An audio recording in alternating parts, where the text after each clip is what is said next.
The marquee event of the year at Rosecroft Raceway takes place on Thursday evening with the Potomac pace 125,000 on the line. And Matt, they lined up a really strong field, didn't they? Yeah, you know what? It's not the biggest purse race out there, 125,000, but Rosecroft Raceway does a tremendous job attracting top talent year after year. And this is basically like a who's who of the top age pacers. And a handful of them, we just saw recently in the Breeders' Crown final. So yeah, from top to bottom, just a tremendous field here. Before we run down the field, why don't we take a look at that Breeders' Crown final? Since 6 out of the 8 in this race were in it, including the first, second, and third finishers here. And right now we have Tattoo Artist on the lead, who is the favorite. Then By the Missile is going to edge out of the pocket and get the job done, Matt. Yeah, Yanni Giwner by the Missile ended up working out a perfect pocket trip once he released Tattoo Artist. Finds room in that enough in that long stretch, and is able to wear down Tattoo Artist. And Luz Perlman, who was uncovered at a big price, hung around a long way and actually ended up running second to spice up the exotics. But we were talking about By the Missile, who's kind of missing that signature win on his resume for this year. Finally broke through in the Breeders' Crown final with a strong win, and he and most of the others are right back in it. By the Missile is looking to get 4 in a row, I believe. And Tattoo Artist looking to get back on the winning track, so it should be definitely an interesting matchup here. Yeah, he's the morning line favorite. I think what's interesting for me is you're getting a nice post switch here with Tattoo Artist moving to the inside. He was the I don't know about heavy favorite, but he was certainly the favorite in the Breeders' Crown versus By the Missile. Now Tattoo Artist moves to the inside of the gate, post 1. By the Missile on the outside of the gate. Does that give him a little advantage? We've seen a couple of times when By the Missile went a very fast 3/4 time in I think it was the Canadian Pacing Derby a couple months back.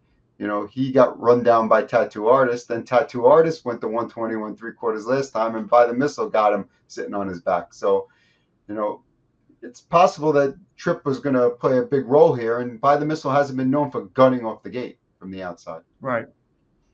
Who do you think is going to be the favorite here? I assume one of these two has to end up the post-time favorites.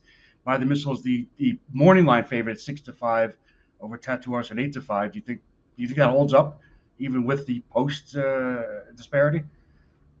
I do. I think By the Missile is going to be the slight favorite over Tattoo Artist. I think it'll be closer than it was in the Breeders' Crown, where it looks like it was 80 cents on the dollar and almost about 9-5 on the other one. So I think it'll be a little bit closer.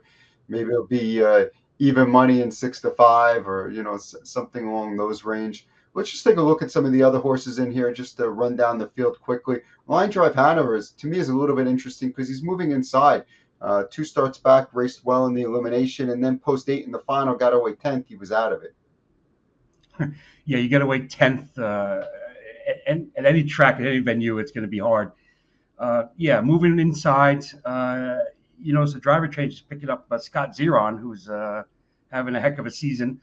I guess he's in line to save ground, maybe in the middle of the pack or the 3 and the 4 hole, and hope to shake free and rally for a share. But everything will have to work out perfectly for him to be able to win. But he's definitely a factor underneath. Leonidas is a past winner of this race, and what's interesting is he's coming out of a 9/16 race, so he's certainly speed tightened after that 52 half he put up last time. Yeah, it was also almost a month ago, but I wouldn't worry about that too much. Leonidas is a veteran of the Potomac pace, you could say, having won the event and competing well in all other editions. And he doesn't get that much. We don't really talk about him that much, but you look at his record this year; it's pretty solid. 5 wins, over $350,000 earned, and he's kind of in the same boat as Line Drive Hanover, where Austin Siegelman, who obviously has plenty of experience driving this horse and driving over this track, will be looking to. He doesn't have a ton of speed. I think he'll get away mid pack at the best, but.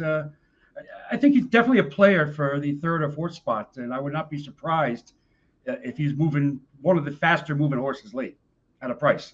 I Like Hanover, probably a little bit flat in the Breeders' Crown, though he came home in 26 and change.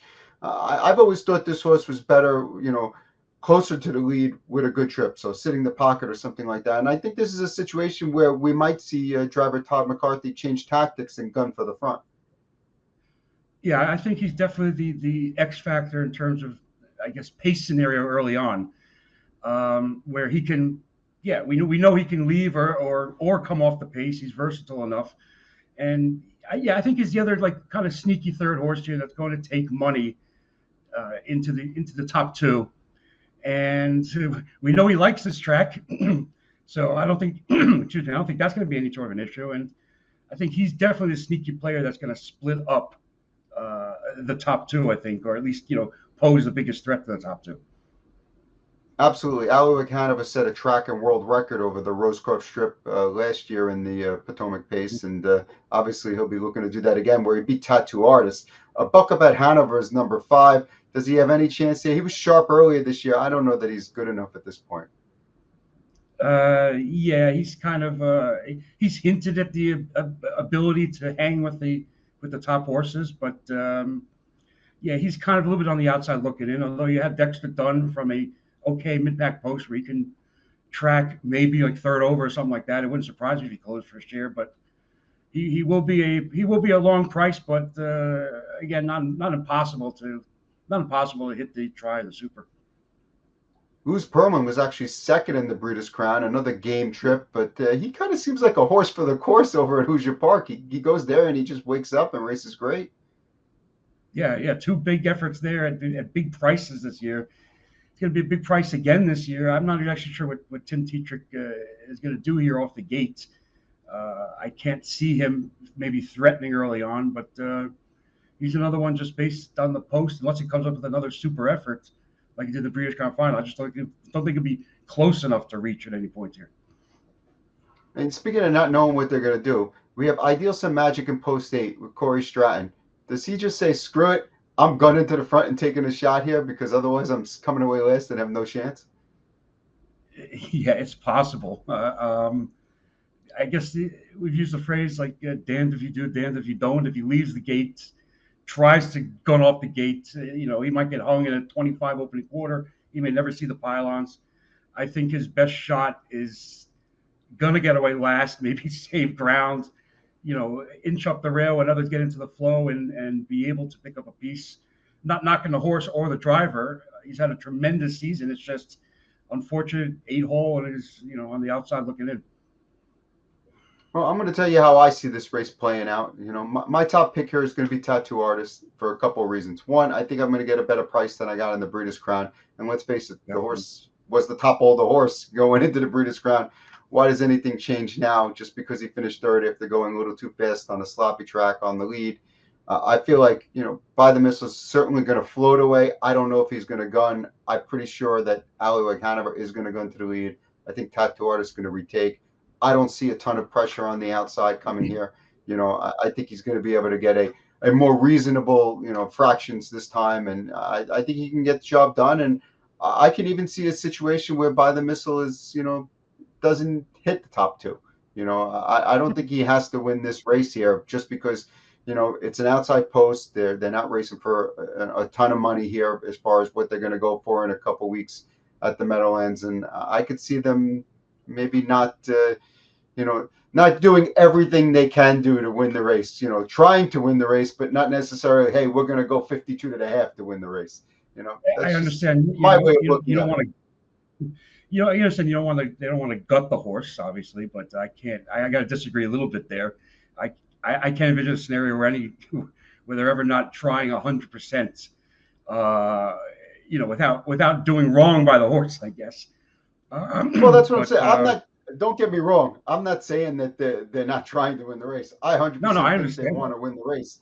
I Of just course. don't think that this is the most important race on their schedule. This is more of a, to me, more of a tightener race. And if the opportunity comes to duck in third or something like that in this race, I think they would take that opportunity rather than if this was the British Crown, they're going to keep going towards the front if they can. I mean, yeah, I understand what you're saying. So it's kind of like I don't think it's treated like a Breeders' Crown elimination race or something like that. But yeah, I mean, I understand what you're saying, and I think that he will be able to settle in close to the front, if not clear the lead, because maybe an inside horse like the Line Drive to Hanover or Leonidas wants to follow him. If By the Missile has to make a second move there to work out a better trip, but we do know he'll be forwardly placed. I can't see Young Sugar getting away seventh, and trying to sweep from far back. Obviously, you look at our selections. The only thing we agree on is Alleyway Hanover to split up the two. Um, with an inside horse, maybe to complete the superfecta, maybe bump up one spot to the try for some value. So I guess we're both keying in on the X factor at Alleyway Hanover, in a manner of speaking. So in that, we agree on in that aspect. We agree on something, can't agree on everything. It should be a pretty good race. It's race 12 on the Rosecroft card. Post time 7:15 p.m. This race should go up maybe around 11 o'clock at night, maybe a little bit before, somewhere around there. We have free PPs up on the website, DRF.com. You can check them out by putting your phone over the QR code and enjoy what should be a really good Potomac pace. It was great last year. I expect it to be good again. Good luck.